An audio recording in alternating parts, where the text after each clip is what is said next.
Hello and welcome back, dear students. Welcome to this new video. In last video we discussed some basic idea of motion, what motion is, और हम कब कहते हैं कि motion हुआ, why we use this term, there is no absolute rest or absolute motion condition, और हम ये चीज क्यों बोलते हैं कि जब भी मोशन को डिफाइन करना हो, मोशन डिसाइड करता है ऑब्जर्वर और ऑब्जेक्ट। लास्ट वीडियो में भी हमने डिस्कस करा था कि जब भी मोशन होता है, मोशन होने के लिए दो कंडीशंस, दो criterias are important. First is कि जिस ऑब्जेक्ट का मोशन हो रहा हो, लेट्स टेक एग्जांपल, सपोज जिस ऑब्जेक्ट का मोशन हो रहा हो, we consider that as an object, और इस ऑब्जेक्ट के मोशन को जो ऑब्जर्व कर रहा है, जो डिसाइड कर रहा है मोशन को, दैट इज एक्चुअली ऑब्जर्वर। अगर एक ऑब्जर्वर है पर्टिकुलर मोशन के लिए, तो उसके लिए एक ऑब्जेक्ट रेस्ट में हो सकता है, दूसरे ऑब्जर्वर के लिए वो चीज मोशन में हो सकता है, क्योंकि मोशन को डिस्क्राइब ही ऑब्जर्वर करता है। और इसी मोशन के कुछ पैरामीटर्स है। The very first parameter that we have is the distance. अब हमें ये बेसिक चीज पता होती है कि डिस्टेंस क्या होता है। सपोज अगर हम इस कॉन्सेप्ट को समझ ले, डिस्टेंस होता है क्या है। अगर ये एक पॉइंट है और ये बी पॉइंट है, इसके बीच में अगर एक ऑब्जेक्ट यहाँ गया, let's say it took this path, जो ये टोटल पाथ है, let's say this is x and this is y, this is again x and this is y, this is x and then this is y। ये जो ये path इसने traverse किया इस particular object ने, उसी को बोलते हैं हम डिस्टेंस। यहाँ हम ये कह सकते हैं it is the total path length covered by an particular object. इसीलिए हम बोलते हैं जो डिस्टेंस होता है ना, it is actually nothing but the path length between two objects, या between two points. It is actually nothing but the path length between two objects. अब यहाँ पे concept है important, that is it can never be single valued. It is not single valued.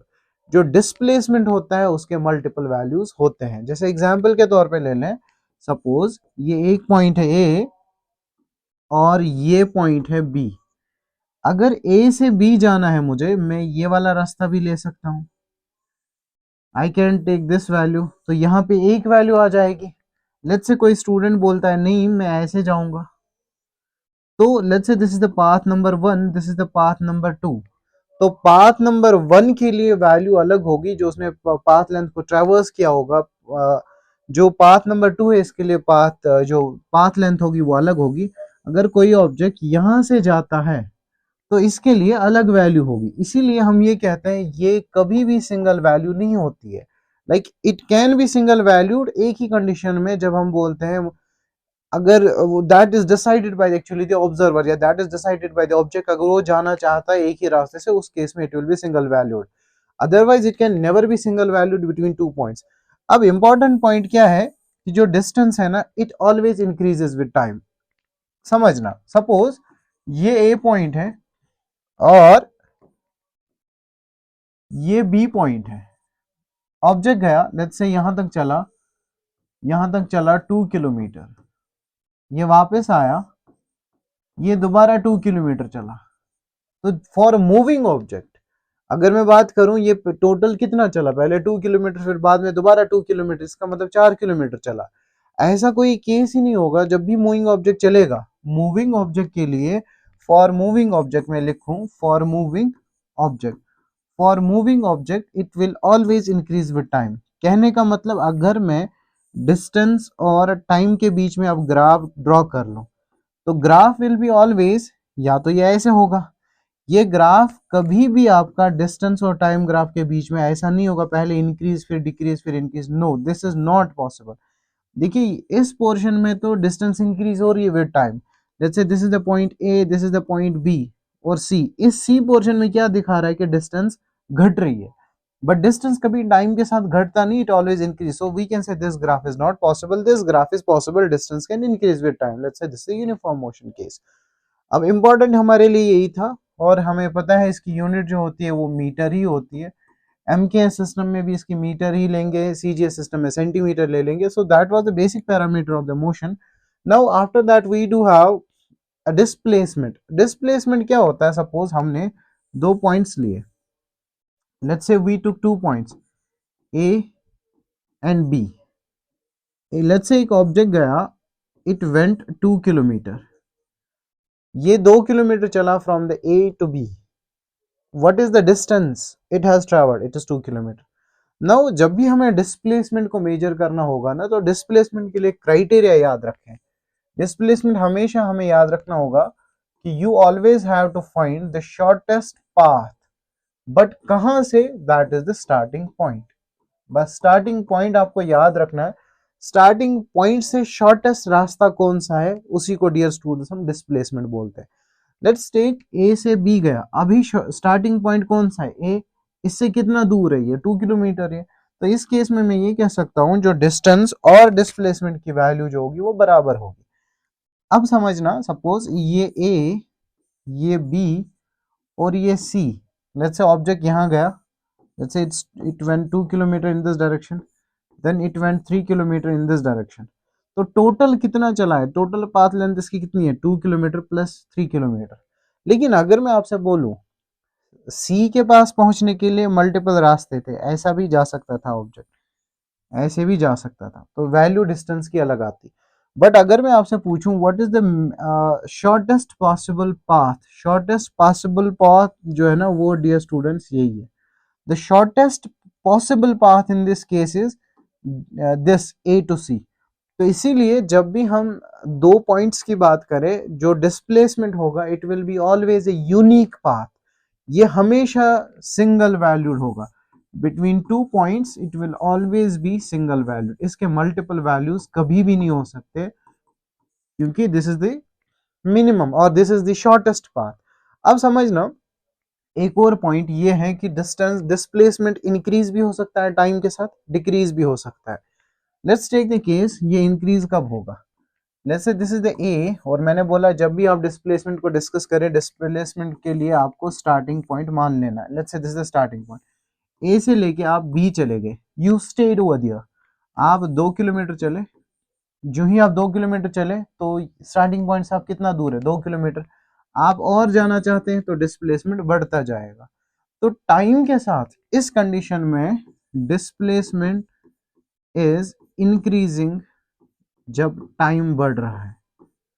अब मान लेते हैं एक नेक्स्ट केस ले आते हैं। सपोज आप ए से बी गए, लेकिन आपने रिट्रेस कर लिया अपना पाथ, अब वापस आए ए पे। नव अब दोबारा तो स्टार्टिंग पॉइंट पे आए ना।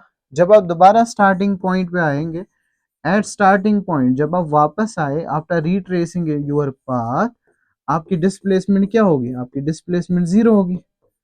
एट स्टार्टिंग पॉइंट आपकी डिस्प्लेसमेंट जीरो होगी। तो पहले केस में क्या था? जब बॉडी स्ट्रेट जा रही थी तो डिस्टेंस और डिस्प्लेसमेंट की वैल्यू बराबर आती है, वी नो दैट।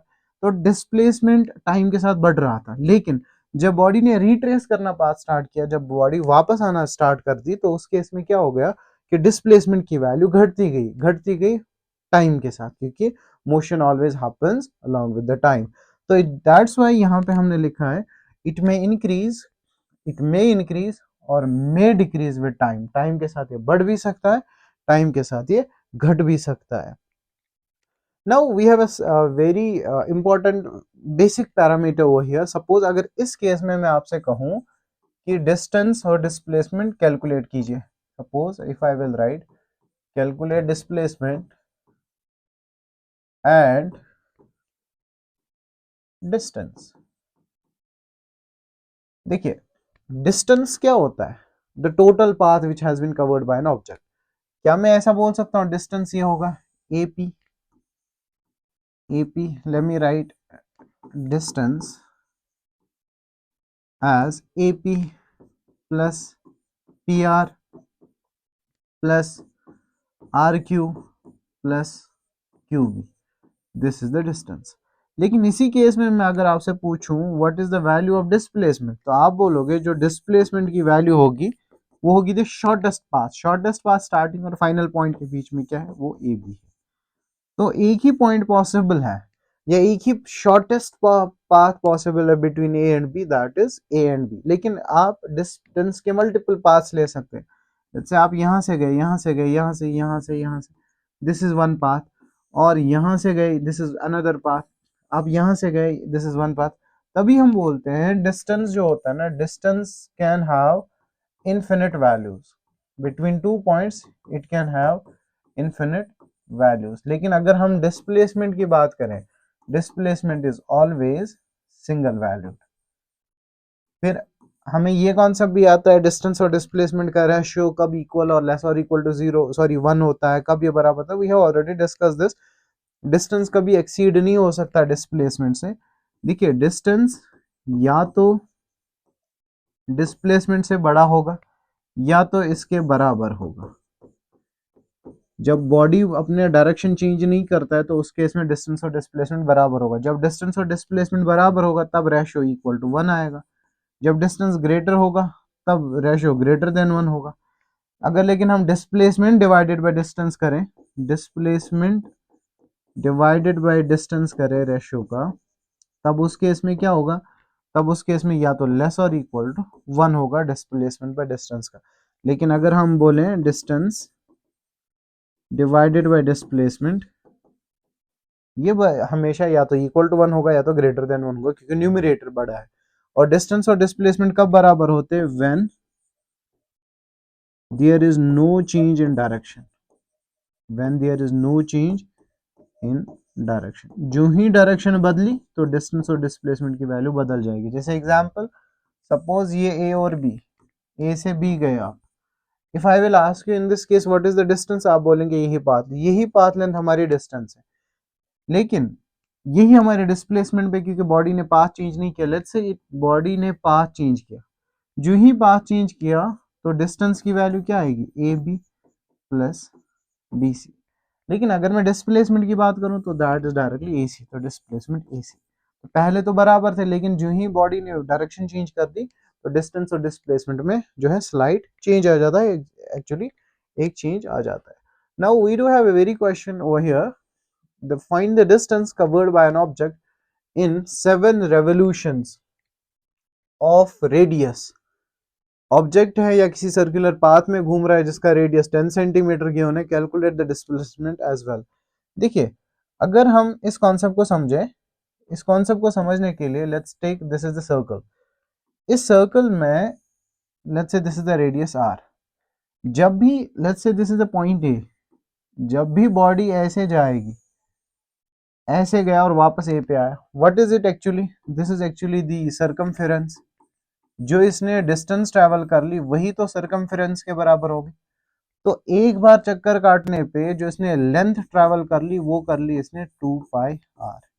अगर ये n टाइम्स कर लेता है तो उस टाइम पे लेंथ जो होगी, new length for n revolutions, for n revolutions, वो कितनी होगी, वो होगी n multiplied by 2 pi R. अब हमसे क्वेश्चन में क्या कहा गया, आपसे आपको डिस्टेंस कैलकुलेट करनी है by an object in 7 revolutions. तो डिस्टेंस को मैं लिख सकता हूँ that is the l, that is revolution से 7 into 2 multiplied by 22 divided by 7 multiplied by radius given है that is 10 centimeter. Fine, 7 से 7 cancel, so that comes up to be 22 multiplied by 2 that is 44, 44 multiplied by 10 that is 440 centimeter. तो या आप इसको लिख सकते हैं 4.4 मीटर.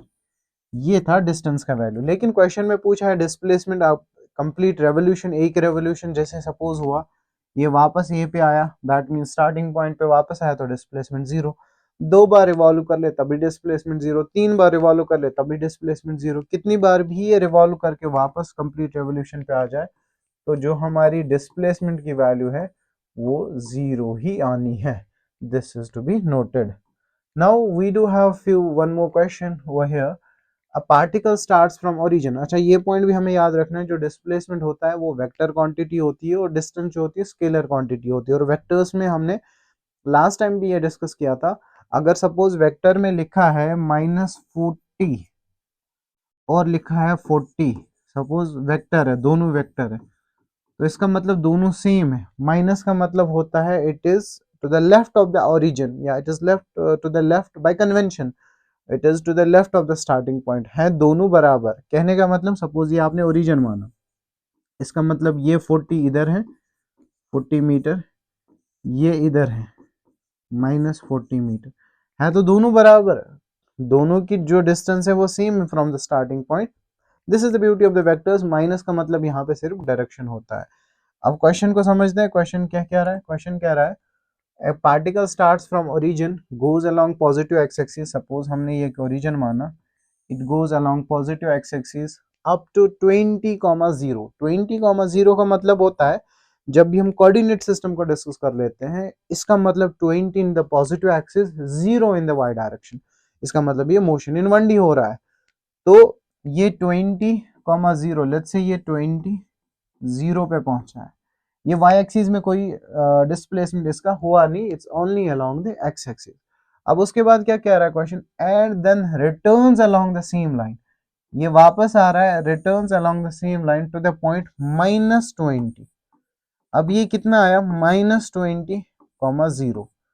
फाइन, इसका मतलब ये जो मोशन हो रहा है ये 1D हो रहा है। अब क्वेश्चन कह रहा है find the displacement and distance for the round trip. Quite obvious, answer हमारे मीटर में गिवन है, तो आप बताइए टोटल डिस्टेंस कितना हुआ। पहले यहां से गया 20, फिर वापस आया 20, फिर और चला गया 20, तो जो डिस्टेंस होगा डियर स्टूडेंट्स वो कितना होगा, distance will be 20 + 20 + 20, that is 60 metre. ये इसका डिस्टेंस होगा जो स्केलर क्वांटिटी है। अब हमसे पूछा है डिस्प्लेसमेंट, डिस्प्लेसमेंट का मतलब मैंने क्या बताया था, स्टार्टिंग पॉइंट से आप दूर ही कितना है, this is your starting point. अब स्टार्टिंग पॉइंट से आप कितना दूर है, -20, तो डिस्प्लेसमेंट हम लिखें, displacement we can write 20 metre, और अब -20 भी लिख सकते हैं, और आप ऐसा लिख सकते हैं -20 आई कैप। लास्ट टाइम भी मैंने बताया था आई कैप का काम ही होता है, it actually assigns the direction. यहाँ पे मैं आई कैप नहीं लगाऊंगा because this is a scalar quantity. Scalar में we know there is no direction, this is actually vector quantity displacement. Now we do have this question, अच्छा question है, an object covers 1/4 of the circular path, what will be the ratio of distance and displacement of the object। अच्छा ratio पूछा है, suppose हमसे एक circular path लिया है, और इस सर्कुलर पाथ का क्या पूछा है हमारे से, let's assume this is the starting point ए, और हमसे कहा गया है कि ऑब्जेक्ट कवर्स 1/4। देखिए फोर्थ क्वाड्रेंट आपको पता है, this is the first quadrant, fine, and this is the second quadrant, and this is third quadrant and fourth quadrant, this is first quadrant। Question कह रहा है एक ऑब्जेक्ट ने सिर्फ किया कवर किया है 1/4, 1/4 इसका ये होगा, ये 2 क्वाड्रेंट्स हो गए, ये 3/4 होता है, ये तो कंप्लीट होता है। Let's say this is the B part, circular path है, ये भी रेडियस ही होगा, ये भी रेडियस ही होगा। कंप्लीट रेवोल्यूशन में ऑब्जेक्ट कितनी डिस्टेंस ट्रेवल कर लेता है, दैट इज 2πr। लेकिन क्वेश्चन कह रहा है इसने कवर किया 1/4 ऑफ द सर्कुलर पाथ। इस जो कंप्लीट होगा ना, कंप्लीट के केस में इतना होगा, लेकिन गिवन क्वेश्चन के अकॉर्डिंग 1/4, तो 1/4 ऑफ 2πr कितना होगा, मैं डिस्टेंस की बात कर रहा हूँ, this is actually the distance, so that is actually πr divided by 2 इसकी डिस्टेंस होगी। ये याद रखना है, ये आगे वाले क्वेश्चन में काम आएगा, डिस्टेंस इज πr/2। लेकिन हमसे क्या पूछा है, ratio of distance and displacement. अब डिस्प्लेसमेंट वी नो, डिस्प्लेसमेंट को हम निकालते कैसे, ए और बी के बीच में शॉर्टेस्ट रास्ता तो यही होगा, ए और बी के बीच में जो शॉर्टेस्ट रास्ता होगा वो तो यही होगा, इसीलिए मैं इसी को डिस्प्लेसमेंट लूंगा, और डिस्प्लेसमेंट निकालने के लिए we can simply use the Pythagoras theorem. तो पाइथागोरस थ्योरम लगाएंगे, so let's say let me call this as O, so I can write AB square equals to OA square plus OB square। हम directly भी लिख सकते हैं, AB is to be calculated, that is under root of OA square किसके बराबर है, ये भी R है, ये भी R है, तो that is AB equals to √2R square, और हम यहाँ पे AB को लिख सकते हैं, √2 को बाहर ले लीजिए R, तो that is actually the displacement, this A B is displacement. हमसे क्या पूछा है, डिस्टेंस और डिस्प्लेसमेंट का रेशियो। तो डिस्टेंस कितना है, πr/2, और डिस्प्लेसमेंट कितना है, वो √2r। तो हम डिवाइड बाय कर सकते हैं, ऐसा लिख सकते हैं डिवाइडेड बाय √2r, और we can further write it as pi r divided by 2 multiplied by 1 by √2r। r से r कैंसिल, जो हमारा रेशियो आएगा, रेशियो कितना आएगा, वो आएगा dear students pi divided by 2√2। इसका आंसर होगा। कॉन्सेप्ट यही है, जब भी आपको डिस्प्लेसमेंट निकालना हो, आपको शॉर्टेस्ट रास्ता लेना होता है। Now let's see, we have one more question. A particle moves along a circular path. It starts moving in anti-clockwise direction from A. Let's say this is the point A, और यहाँ से anti clockwise direction में कोई particle जो है वो move कर रहा है। Find the distance and displacement from A to B. A से बी कितना होगा डिस्टेंस, अभी हमने निकाला। अगर मैं इसका सोल्यूशन लिखूं, पार्ट नंबर 1 का सोल्यूशन अगर लिखूं, let's write solution over here. Part number 1 का जो डिस्टेंस होगा वो 1/4 ही होगा। ए टू बी जो होता है ना, ये वाले डिस्टेंस, ये 1/4 ऑफ 2πr होता है, 1/4 ऑफ 2πr। तो ये 2 से 2 cancel, that is πr divided by 2। ये तो डिस्टेंस हुआ, और इसकी डिस्प्लेसमेंट अगर निकालें, डिस्प्लेसमेंट तो अभी हमने √2r निकाला। फाइन, ये तो अभी आप पिछले वाले क्वेश्चन में देखेंगे। अब क्वेश्चन कह रहा है सपोज ये ए से लेके सी आया, तो पार्ट नंबर 2 को करते हैं। A to C, A to C total distance कितना होगा, ये हाफ ऑफ 2πr होगा। जो डिस्टेंस होगा वो किसके बराबर होगा, half of 2πr। Total distance तो 2πr है, तो 2 से 2 कैंसिल, जो इस टाइम पे डिस्टेंस होगी वो πr होगी। और जो इस केस में जो डिस्प्लेसमेंट होगा, आप समझना है, जो डिस्प्लेसमेंट होता है वो तो शॉर्टेस्ट रास्ता होता है। शॉर्टेस्ट रास्ता कितना होगा, ये भी r होगा, ये भी r होगा, जो डिस्प्लेसमेंट होगा वो 2r होगा। Now let's move to the third question, sorry third part of it. Third part कह रहा है if it moves from A to D. अब देखना है, सपोज ये object A to D move कर रहा है। अब ये वाली डिस्टेंस कितनी ट्रैवल कर ली इसने, ये इसने ट्रैवल कर ली 3/4 ऑफ 2πr, है ना। और हमने ये चीज देखी है, जब हमें ऑफ लिखना हो, ऑफ का मतलब मल्टीप्लाई, तो we can write it as like this, we can like 3/2 of πr। और अगर हमें इसका डिस्प्लेसमेंट निकालना हो, तो डिस्प्लेसमेंट तो यही हो गया शॉर्टेस्ट रास्ता ए टू डी, वो तो दोबारा √2r आएगा। डिस्प्लेसमेंट कितना आएगा, वो तो √2r आ जाएगा। सेम अगर हम कंप्लीट 1 रेवोल्यूशन की बात करें, फोर्थ क्वेश्चन का पार्ट का 1 कंप्लीट रेवोल्यूशन में डिस्टेंस जो होगा वो 2πr होगा, दैट इज डिस्टेंस। और वही अगर मैं डिस्प्लेसमेंट की बात करूं, डिस्प्लेसमेंट जो 0 आएगा, क्योंकि ये वापस अपने कंप्लीट रेवोल्यूशन में ए पे आया है। Now we have one more question, find the distance and the displacement in the following question. देखिए, अगर मैं आपसे पूछूं डिस्प्लेसमेंट डिस्टेंस कितना हुआ है, पहले यहाँ 2, चलो इसको सॉल्व करते हैं।